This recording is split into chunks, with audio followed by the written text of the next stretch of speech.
আচ্ছা, আমি ঢাকা মেইলে কাজ করি, সাংবাদিকতা করি।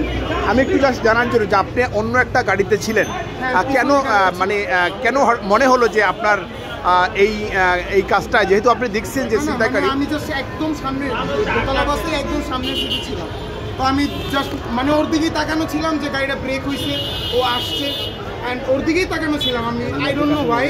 এরপরে জাস্ট দেখলাম যে ও আমার দিকে টান দিয়েছে, এরপরে আমার সাবকনশিয়াস মাইন্ড বলছে যে আমার দৌড় দেওয়া উচিত, গাড়ি দেওয়া না। অনেকে তো এই জায়গাগুলোতে ঝুঁকি নিতে চায় না, বাট আপনার মধ্যে জানি না, আমার মনে হয়েছে যে আমার যাওয়া উচিত, আমি গেলে ওরে পাবো, ধরতে পারবো, তো আমি এই জন্য আমি দৌড় দিচ্ছি, যে মনে হয়েছে পারবো ধরতে। এখন আপনার অনুভূতি কি? অনুভূতি কি, মানুষ হেল্প করতে পারছি, এটাই। আর আপনি একটু আমার মাইরা ফেলতে নিছিল, এটাই হচ্ছে সবচেয়ে বড় কথা, বাইচা দিচ্ছি, আল্লাহর কাছে শুকরিয়া। আচ্ছা, অনেক ধন্যবাদ। মেয়ে মানুষ, আমি নিজের বাসমুখী মরবো সেটাও চিন্তা করি না, আমি রানিং বাসের থেকে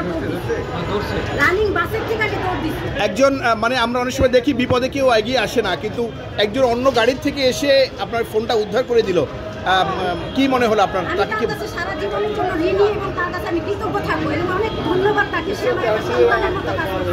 আচ্ছা, অনেক কান্না হিসাব করতে আমি কষ্ট করে আমার সন্তানকে মোবাইলটা কিনে দিচ্ছি, আমার মেয়েকে লেখাপড়া করে